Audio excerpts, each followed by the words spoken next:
if you have one student coming up with an idea, all of a sudden you have 10 students that have that idea too. So how do I anticipate that to make sure that kids are having those light bulb moments, those moments that matter when they're the ones kind of driving the learning? That's kind of hard to do, but I think teaching kids how to brainstorm and how to get feedback from their peers and how to ask for feedback from adults, and also kind of coaching the kids through how do you give each other meaningful feedback, go beyond just saying, oh, in another cool, Where Are They Now episode, we bring back on sixth grade math teacher Sam Brotherton from St. Louis, Missouri. Sam's back to talk about the changes he's made in his classroom around assessment, lesson design, and how practice fits in. He also talks to us about his new challenges around personalized learning.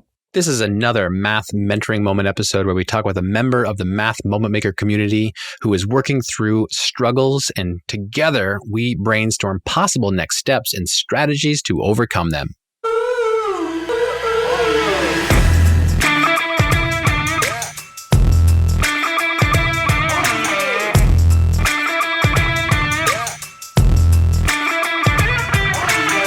Welcome to the Making Math Moments That Matter podcast. I'm Kyle Pierce from tapintoteenminds.com. And I'm John Orr from mrorr-isageek.com. We are two math teachers who together, with you, the community of math moment makers worldwide who want to build and deliver math lessons that spark engagement, fuel learning, and ignite teacher action.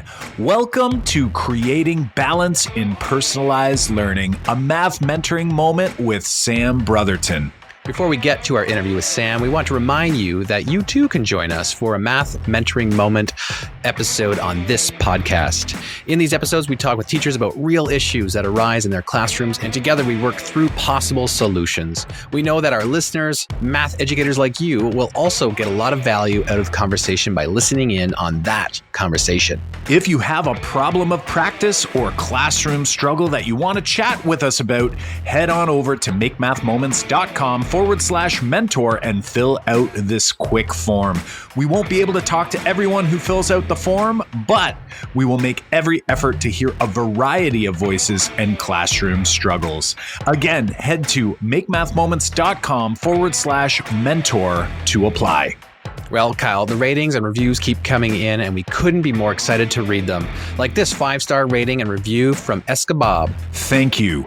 Thank you so much. I've been teaching for over 30 years and still struggle with some of the concerns discussed by you and your guests. It feels great to know that I'm not alone. My memorable math moments from middle school were mostly negative, so I am very focused on creating positive experiences for my students.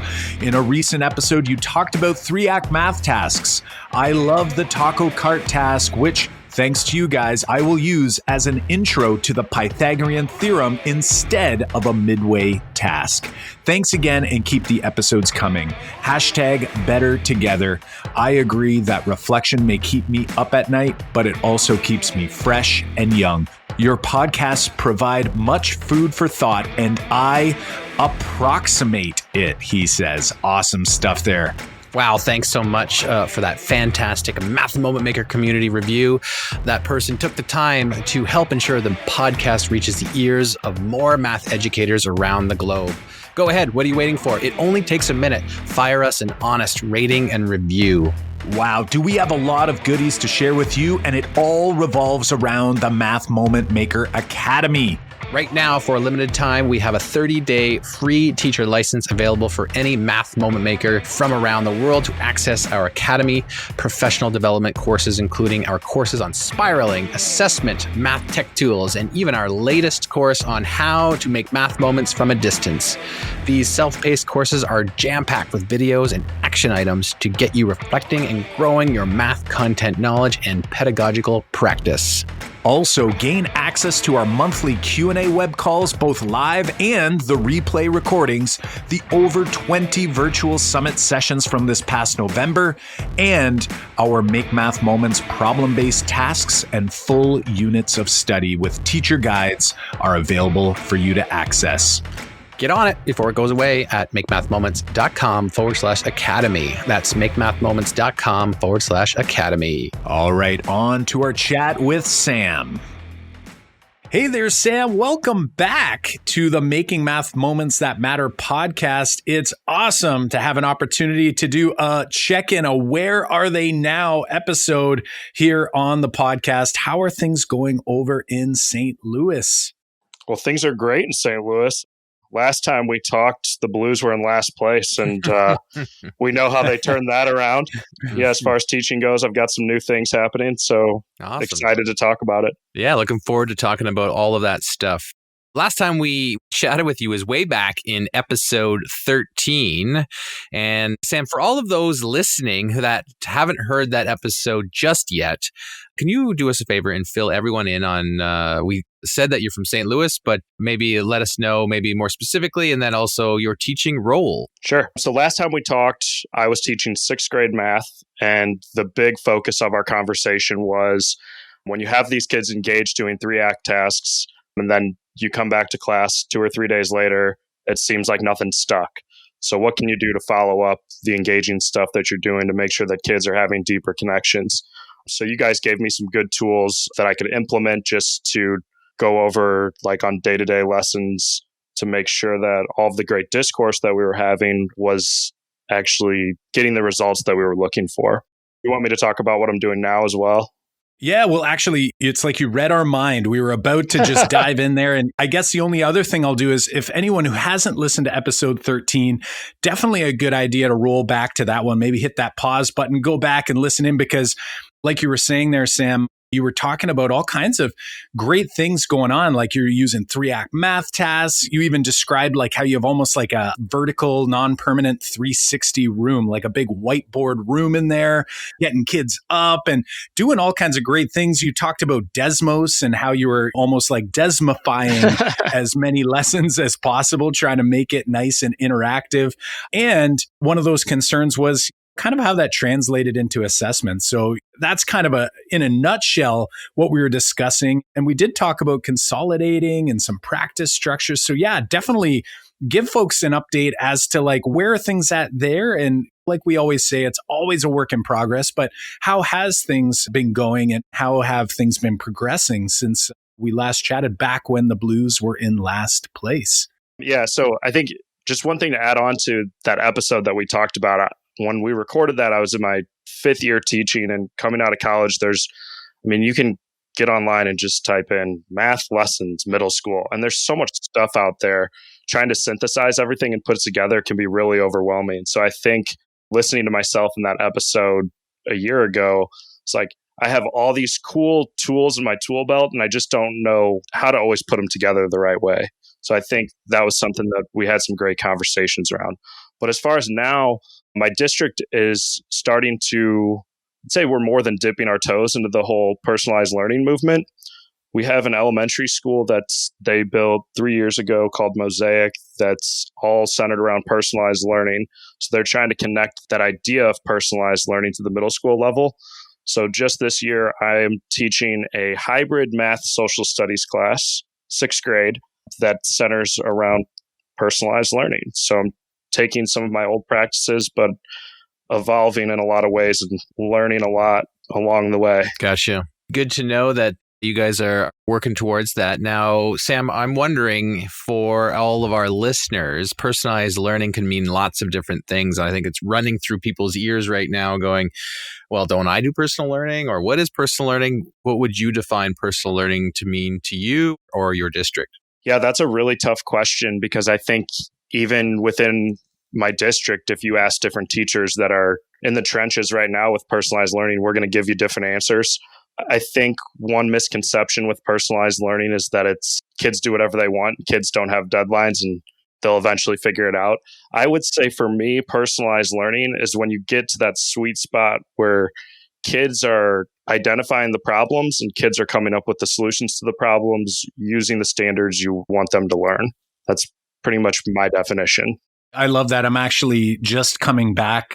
Just last week, I spent the week in Israel with one of our former guests from our Math Council episode, Craig Guthrie. We went over there to work with some math teachers, and they're very heavy into the idea of personalized learning. And, I know there's some other terms. We were chatting about it in email before we came online tonight to chat.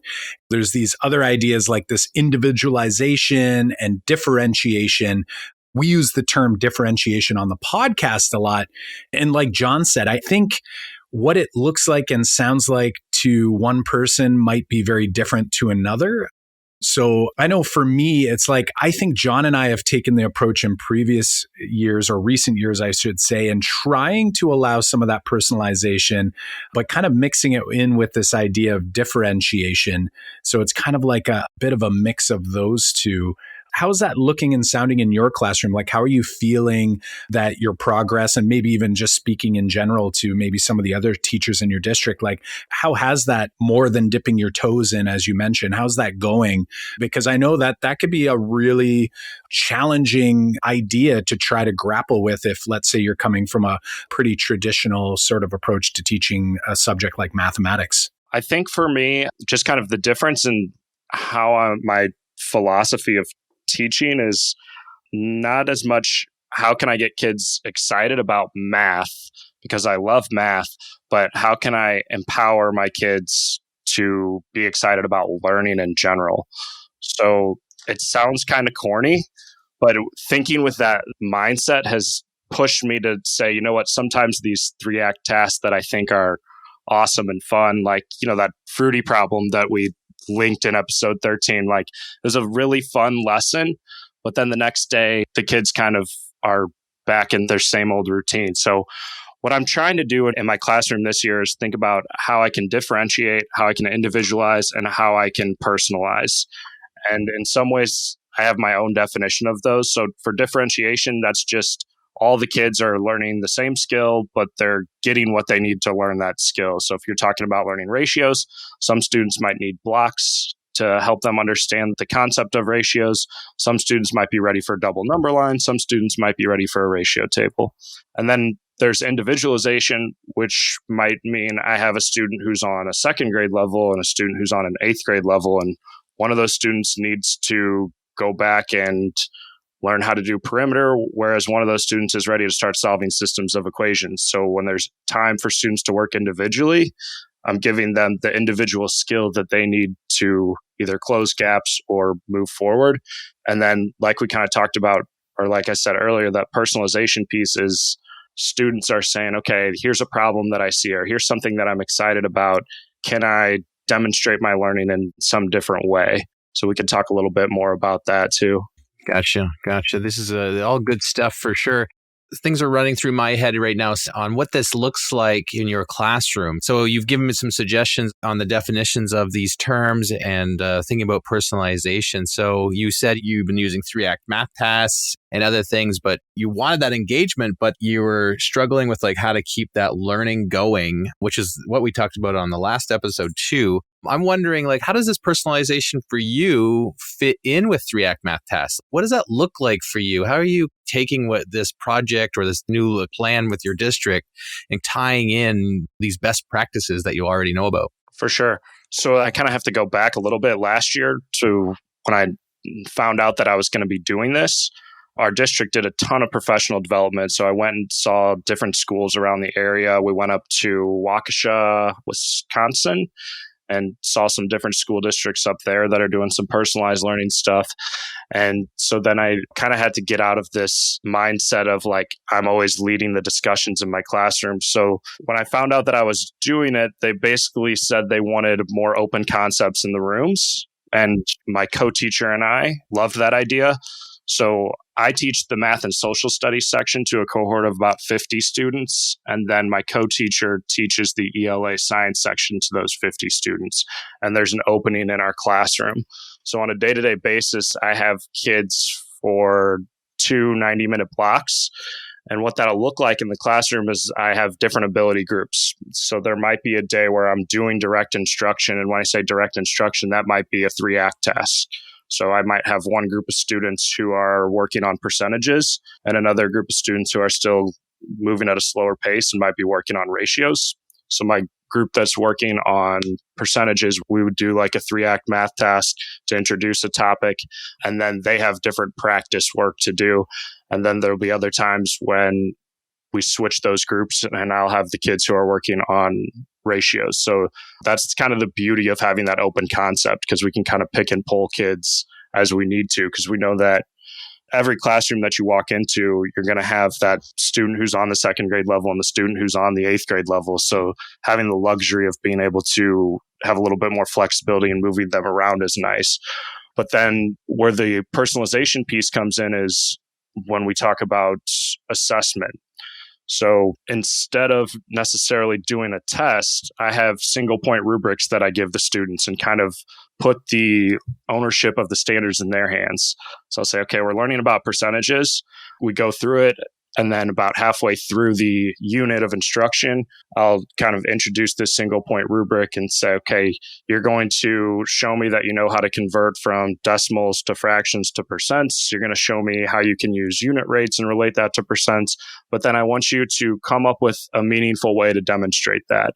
So what that looks like is sometimes utter chaos, sometimes confusion from the students, sometimes a lot of frustration. But it also can create some really awesome products and some awesome learning. So for example, last week I had a couple students record their own cooking shows at home. They actually made their own recipes and talked about the different percentages of ingredients they use. They created ingredient lists, talked about the pricing of the unit rate, the calories, and all that stuff. So that's really cool to see. When I see that, I'm like, okay, I know this student got it, and I know they're going to remember this. The trade-off, though, is will they still get that test question on the state test, right? That I don't know. That's something that's been a struggle to deal with as well. Right. That sounds similar to some of the ideas that we had come up with in that first episode back in episode 13 was, again, how do we connect it all? It sounds like you're feeling really good about how this is sort of unfolding. And to me, it sounds like you're doing an awful lot of what we would probably consider to be the approach that we use in our classroom, where although on the podcast, we often are talking about problem solving situations when we're giving problem-based lessons to students, and we're doing that more whole group and we're differentiating throughout. The part that we don't talk about as much, because I don't think it's interesting to talk about or to listen to on the podcast, is what do we do after that? And that's where that purposeful practice comes in. And I think that's where the individualization and the personalization can kind of fit. So to me, it's sort of sounding like having kind of a happy medium or a balance of all three. It seems really, really important. Like I'm hearing you're saying personalization, and it sounds like outside of those problem-based lessons, it's very personalized. But yet inside that problem-based lesson, it sounds like it's differentiated, right? Giving students the models, the different approaches and strategies that they want to bring to the task, and they can approach it any way they see. So I really like the way that's sounding. And are there any other struggles? Like you're mentioning this idea around assessment and kind of like bringing it all together. Like how's that going to translate? Are there any other struggles that are on your mind that we can dive into here as well while you're kind of unpacking some of what's happening in the classroom? Yeah, for sure. So one thing that we've been trying this year with some degree of success is like learner choice menus. We call it a playlist. So basically the students have the assignments that they need to get done throughout the week, and they can choose kind of when they need to work on them. So like if I'm not doing a whole group lesson, or we're not working on some kind of project or having some sort of discussion, they generally get what's called playlist time. And that's where I can pull kids in conference, but they can choose. So some students might be working on a social studies debate. Some students might be working on some sort of infographic. Some students might be working on their math practice that they need to do for that week. We also have some online platforms that they use. They might be doing that. But that's a real struggle to manage, especially when you're working with 11 and 12-year-olds, because I remember when I was in middle school, whatever my teachers would let me get away with to a certain degree, I would get away with. You know what I mean? We have the students make learner profiles at the beginning of the year. So it's like Myers-Briggs test, what motivates you, what distracts you, all that stuff. And we revisit that a lot. But the idea is we have students create these learner profiles so that they're supposed to know, how do I learn best? And then we help them set goals to make the right choices based on what they know. So our classroom has flexible seating. So they have choice in where they sit, how they sit, whether that's like couches, standing, sitting. And then they also have choice at certain times on what they're working on. And then they also have choice on how they're demonstrating things.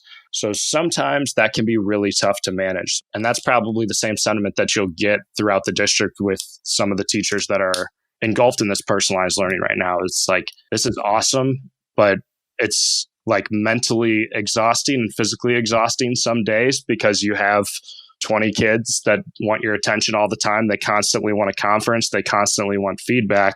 But then there's also the aspect of, I have 20% of kids who need my constant attention to make sure that they're on task and doing what they need to. So kind of juggling all that while saying, all right, I still want to do Desmos. I still want to implement the 5 practices of discourse. I still want to do 3-act math tasks, but I still want to do all this other stuff too. It's kind of like you can't live in the personalized arena all the time. You have to kind of go back and forth between the direct instruction, differentiation, all that. It's kind of like you got to pull them together and go, okay, we're going to do this activity today and we're going to branch off and do these other things after, or vice versa. And, you know, Sam, I dabbled in that arena, like the way you described that kids had a plan that these are the things we need to get done this week or in this time zone or this time of, or this unit. But I have freedom in choosing when I want to do that or where I want to do that and how I want to demonstrate that. Like I had done a lot of that early in my career, and it is a tough to manage because you have to be able to track that well. You got to be able to say, what learning goal is this kid on? What have they demonstrated already? I totally get that. You said it's tough. It's mentally exhausting. I'm wondering, what have you done so far that's been working for you to manage all of that? For sure. It's been mentally exhausting, but also I've had some of probably the most memorable moments as a teacher from this particular school year. But as far as managing things, Google Classroom is a big friend. We do standards-based grading, 1, 2, 3 scale, which I think helps too, because then I can talk to the kids about how, as far as math goes, I break that down by a 1 is you basically don't know how to do the skill we're working on. A 2 is you know how to do the skill, but you don't know how to demonstrate that in an applicable or meaningful way yet. And then a 3 is you can demonstrate that in a meaningful way. So being able to give that quick, specific feedback helps. In my classroom, on those whiteboards that are all over the place, we utilize those a lot. So I have a spot where students can sign up to conference with me, and they can sign up if they have a quick question or if they need to conference. So when students are working on different things, they can jot their name up there. So that helps me kind of manage the day-to-day stuff. Spreadsheets are super helpful. I just learned this year that you can insert checkboxes on spreadsheets, which helps me for a lot of stuff. Just have different tabs with your roster on there and 20 different tabs under it for each assignment. And you can go check, not check, So those are some quick little things that help. It sounds like you've got a lot of great things going on here. And despite the fact that you have a lot of great things going on, like John and I were big Google Sheet fans before John started using FreshGrade. I was just leaving the classroom when John started FreshGrade, and really focusing in on that standards-based, I think, is really key, especially if you're trying to do something like what your district's doing, which is really trying to put some of that onus in the students' hands, right? Giving them a bit of that autonomy to work on what they feel they need to work on at the time.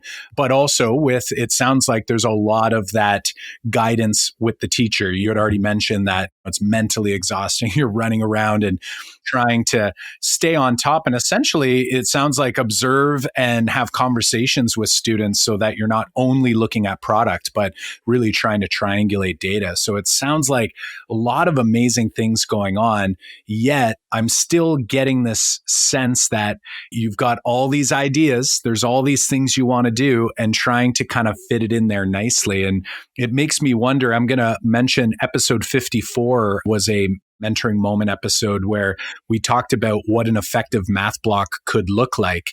And that was a big question that came up on that episode. And we really tried to give this idea of balance in there. So on that episode, you'll see there's a graphic that was designed in our district for kind of giving teachers a little bit of that flexibility on what that could look like. And I'm wondering if that graphic might be helpful for you to give yourself a little bit of a sense as to giving yourself permission that just because, let's say your district is really pushing personalized learning, that every day doesn't necessarily have to look like that scenario you sort of painted for us where all students are working on different things. It today could be a problem-based lesson, and then that helps you to sort of jump off or leapfrog to the next stage in learning, but then also giving students sort of those gaps in between, let's say it's Tuesdays and Thursdays where they're given that time. John and I would call those what we'd call leveling up days or assessment days or check-in days,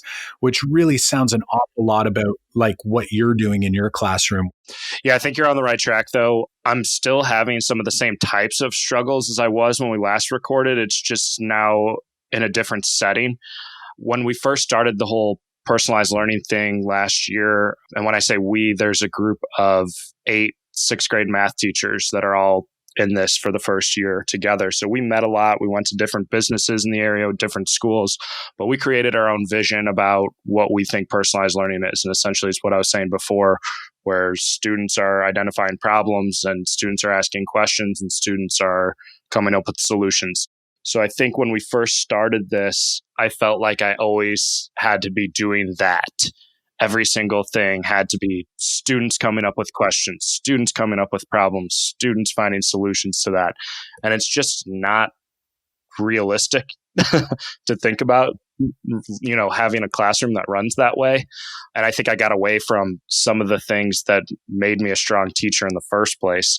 So I've given myself permission to not necessarily structure class like that all the time.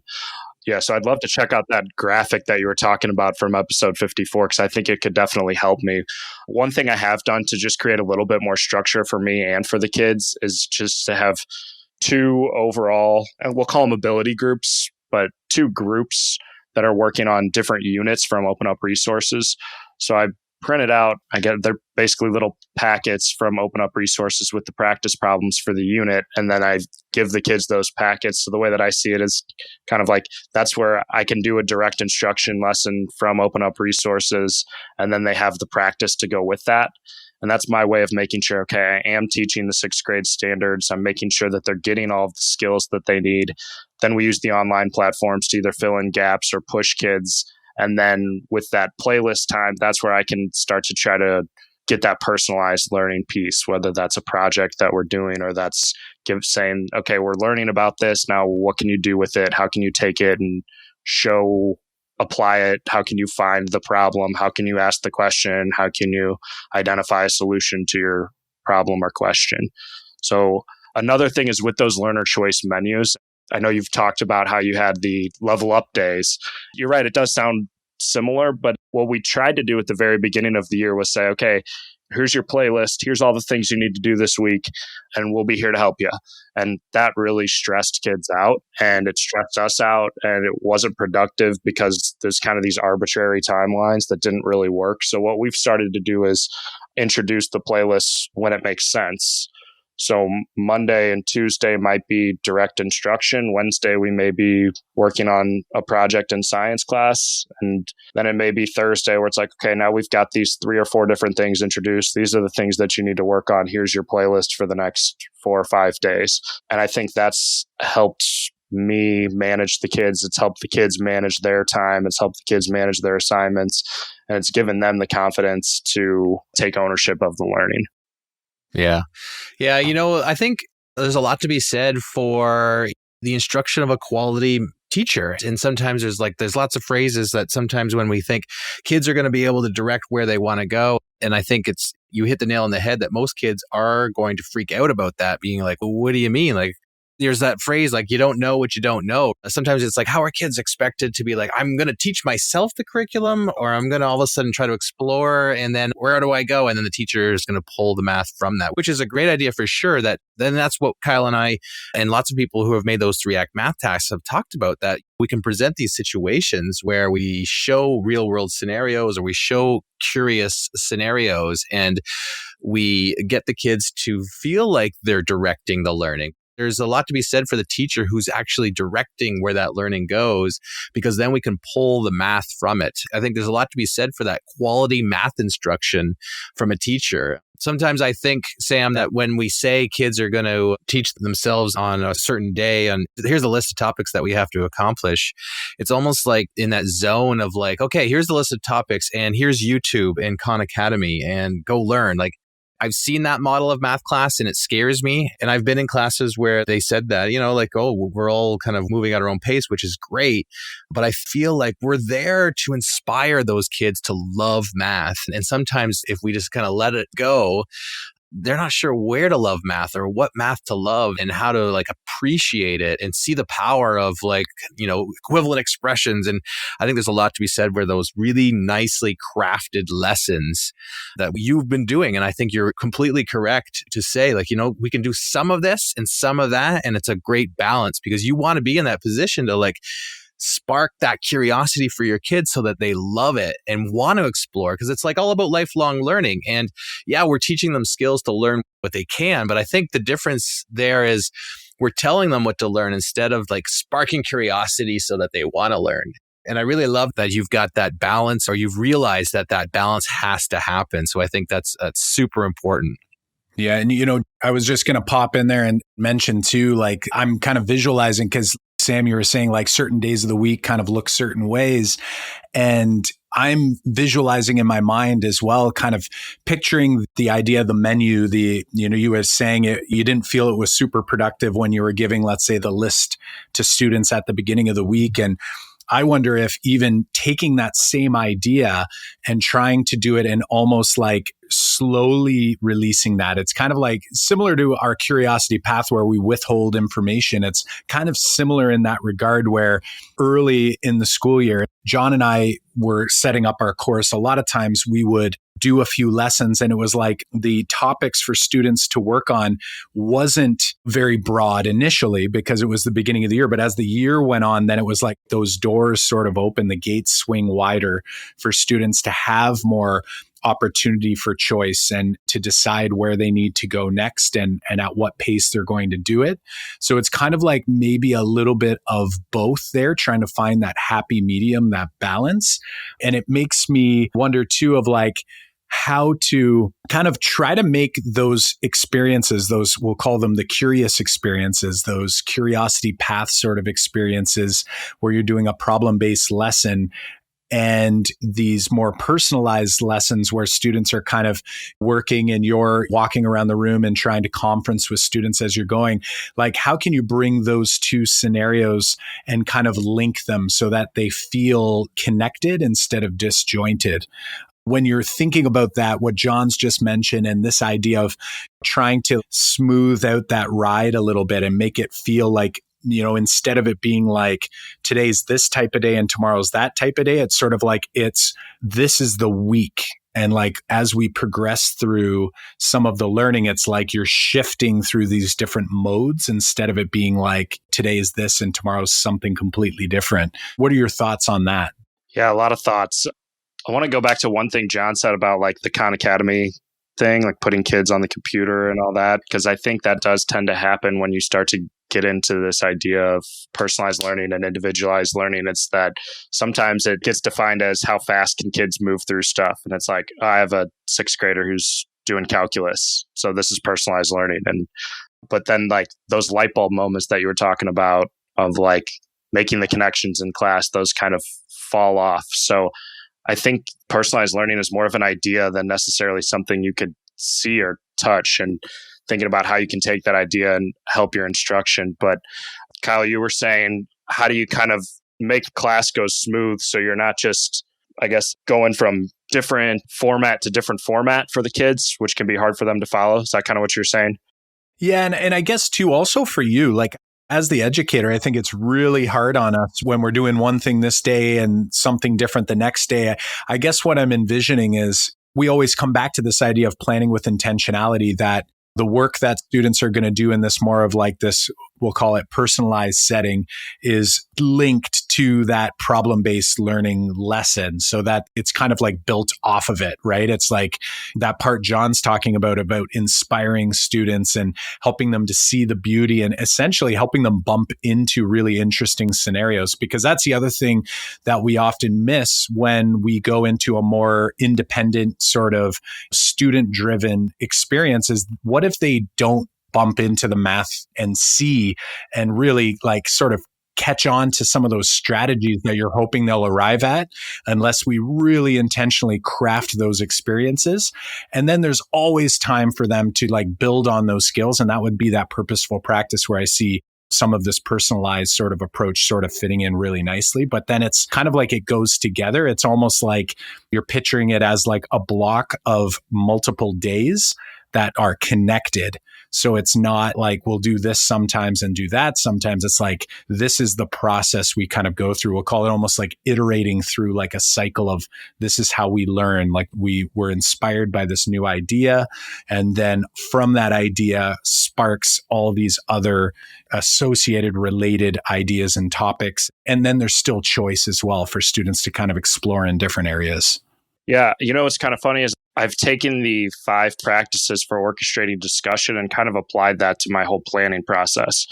So take last year, for example, for doing a 3-act task, you're going to take the 5 practices and think about what are the mistakes they're going to make? How am I going to monitor this? Which pieces of work am I going to select? And then how am I going to connect all that? Well, I'm kind of taking that same idea, but thinking about it in almost an entire unit. So if we're learning about, I keep going back to ratios. Let's change it up. Say we're learning about solving equations. Well, hey, ratios are so messed for kids, right? So let's keep talking about ratios. I feel like that's 6th grade. If you got ratios, you're going to be great. Yep. But, I anticipate, and almost going back to like when you read Peg Smith's work, like step 0, what can I select to get kids interested in ratios right off the bat? And that's where I think the 3-act tasks or any other interesting lab or lesson that you're doing in your class is something where you can have a launching point, but then anticipating where are the math mistakes that kids are going to make and where are kids going to resort to if I give them a chance to show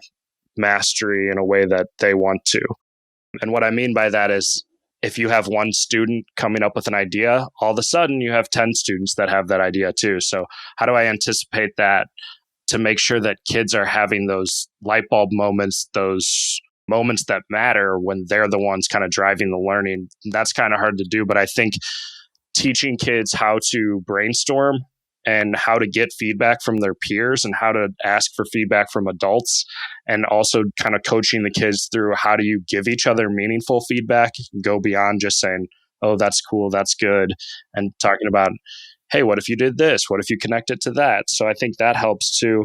And then just monitoring where kids are at and what progress they've made on certain points, and then selecting certain students to highlight their work to display that for the rest of the class. I think as far as planning all of this out, there's still just the straight up, this is the 6th grade math that we're learning, and I'm still planning out how to teach the direct instruction and how to go through the practice and how to teach kids to connect a double number line to a ratio table, and then how to take that a step further and calculate unit rate. Like that planning all still happens and all that progression still happens, but then it's also planning out with that, how do you make sure that you're monitoring everything else that's happening in your class? I think it's a really interesting way to think about planning for big ideas and units. I think that's a great way to frame out for all those benefits you just mentioned by taking the 5 practices and not thinking about it as at a micro level, like a lesson level, but think of it as a macro level, like a bigger multiple lessons where you're building in huge ideas like peer assessment, self-assessment, confidence. I really like how you've used those same 5 terms and you built on these ideas for kids for deeper learning than just math content, but also big skills that they would take with them to other grades. So I think that's really great of you to kind of like see that connection between the 5 practices lesson wise. I think that connection piece at the end is the most important part now for me. Like thinking back to when I would normally plan a lesson, I don't know if you can say like any particular step is the most important. I know we always say step 0, pick an exciting task, but I would say probably the selecting process was my most important. So knowing how sequencing, knowing how I was going to select and sequence things was the most important. But for me now, it's the connection piece. How do I make sure that the students are making a connection with whatever skill or topic we're talking about so that they remember it, right? That's what I want. I want them next year or next month or in 10 years to remember, hey, I made a cooking show when I was learning about unit rates and percents, and maybe I don't remember the exact math to it, but I know there's a connection with math and cooking. And I know that's something that I'll remember and think about. Well, to me, it sounds like you've got a lot of good connections going on here. And it's probably maybe buzzing around in your mind a little bit, like still a few things that you'll have to kind of grab and reflect on after. But what I'm hearing is that the process, like the problem-based lesson process, is a really important part. And I think that's one thing that, in my experience visiting a lot of classrooms that are focusing on personalization in math classes, that what I find is that those lessons, we tend to go too far away from our problem-based lessons. And now it's kids working at their own pace. But then at that point, I worry about the lost discourse opportunities. I worry about my ability to create an intentional experience. And for, like you had said, that consolidation and making connections, like the connections piece at the end. So to me, it sounds like you've got all the elements right there waiting for you. And I know you've been using the Curiosity Task tool inside the Academy here and there. And I know that you've mentioned to us that that's been helping you with your anticipating and planning out that process, those 5 practices. So I think if you look in there now, there's actually more and more of these problem-based units that we're releasing. And I had just mentioned this to you in an email earlier in the week where now what we're trying to do is actually taking this idea of, instead of it being a one-hit wonder sort of 3-act math task style lesson, it's that task, that first day actually launches like 4, 5, 6 days where we build in math talks, where we build in purposeful practice, and those days that are kind of organized in a way that builds off of the connections that we've made in the consolidation from the previous day, really, I think, will give you an opportunity to dive deeper into this personalized learning piece. Because for John and I, the personalized piece is really all about helping us with assessment, helping students to be able to continue getting better. We didn't talk about it today, but for those who are listening, this idea that to personalize learning, one of the biggest things we can do is that standards-based grading that you had already mentioned that you're using, and the ability for students to be able to come to me at any point in the school year to show me what they know, and that they can we always call it leveling up, or whatever you want to call it, where we've personalized the assessment process. So to me, it's like that personalization is really heavy towards the assessment piece, where students can move at their own pace and at the speed of learning, as Graham Fletcher would like to say. And really, we still want to keep those problem-based lessons at the core of what we do. So that to me is kind of like the engine that keeps things moving. So we're kind of getting close to the end here. I'm wondering if we flip it back to you one last time to maybe reflect with us live on the air here. What's something that you've taken away from this conversation that you'll walk away and sort of chew on a little bit as we continue along this journey we call math learning? I'll give you a couple. One, I think knowing where to find your resources and how to use those resources, like your guys' platform is super helpful for me. Like when I'm looking at like that hot chocolate whole, I think you guys have like the whole week planned out for that lesson, and that's ratios, right? My favorite. But I think a lot of what I'm trying to compile together, like taking open up resources and taking different 3-act tasks and kind of trying to mash all that together, you guys have nicely laid out there. So knowing where to find your resources, if you're going to try to push yourself outside of your comfort zone, I would almost say that's your step 0 as a teacher. The other thing I think you guys said, one of the fears with personalized learning is losing out on the rich discourse. And I think that's absolutely a valid concern. I think one approach that I'm having is maybe not having as much math discourse with the kids, but having discourse, like I talked about, with giving feedback and discourse about more character skills. So what's your self-awareness when it comes to this lesson? How are you approaching this lesson with a growth mindset? How are you thinking about how you're being a global citizen when you're coming up with this new invention that you want to invent? Is there going to be some adverse effect? So I think there is definitely a trade-off, right? Because you only have so much time in your classroom. So if you're thinking about doing something where you're saying, I want to personalize and I want to give more opportunities for kids to identify problems and kids to create, that is sometimes less time for talking about what did you do on your ratio table and what did you do on your double number line and which is better, the ratio table or the double number line. So I think you just have to be intentional about what you're trying to accomplish for your classroom and your kids before you just say, I'm going to jump into this, because then you're going to end up with probably those negative definitions of personalized learning where you have kids sitting on a computer working through continuums as fast as they can, and kids are not getting chances to go back and show their mastery on different topics. So yeah, I'd say that's kind of what I'm thinking after our conversation. Awesome. Yeah. Sam, as always, you're such a reflective teacher, a teacher who puts it all out there. It's pretty brave of you to come on here to talk about things that you're working through. So we got to put our hats off to you. So that's pretty awesome of you. And I think you've got some great takeaways there, thinking about especially that whole, like, when we start those lessons, like, what do we value in education? What do we value in our students? How can I get that out of them? So awesome job here, Sam, in this episode. And we definitely want to thank you for joining us here. And next year, we'd love to bring you back on, see how things are going, like keep this going, to see like this progression would be awesome for us to keep these talks open and going. And if you're okay with that, we'd love to have you back next year to do the same old thing here. Yeah, hopefully we're not doing the same old thing next year, right? Right. True. Hey, if you keep progressing like you have, you know what? You're definitely reflective.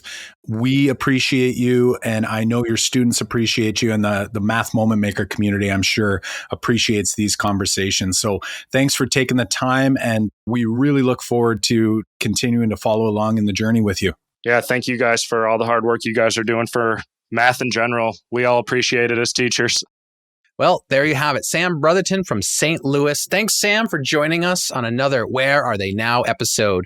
We know that you're working wonders for your students, and we're proud to have you in the Math Moment Maker community. This was another Math Mentoring Moment episode with many more to come, where we'll chat with folks like you from the Math Moment Maker community who are working through common challenges and struggles. And together, we'll brainstorm ideas and next steps to help overcome them. If you want to join us on a podcast for an upcoming Math Mentoring Moment episode where you too can share the big math class struggle, you can apply over at makemathmoments.com/mentor. That's makemathmoments.com/mentor. Have you registered for the Make Math Moments Academy yet? Remember, we currently have a 30-day free teacher license available for any Math Moment Maker from around the world to access our Academy professional development courses, including our latest course on how to make math moments from a distance. Join in or watch the replays of our monthly Q&A web calls. Watch over 20 virtual summit session replays and access our Make Math Moments problem-based tasks and full units of study with teacher guides. It's all in the Make Math Moments Academy. Get on it before it goes away at makemathmoments.com/academy. That's makemathmoments.com/academy. In order to ensure you don't miss out on new episodes as they come out each Monday morning, be sure to subscribe on Apple Podcasts or your favorite podcast platform. Also, if you're liking what you're hearing, please share the podcast with a colleague and help us reach an even wider audience by leaving us a review on Apple Podcasts, and tweet us your biggest takeaway by tagging at @MakeMathMoments on Twitter, on Instagram @MakeMathMoments, and find us on Facebook. Show notes and links to resources from this episode can be found at makemathmoments.com/episode 81. Again, that's makemathmoments.com/episode 81. Well, you know what that means. Until next time, I'm Kyle Pierce. And I'm John Orr. High fives for us. And a high five for you.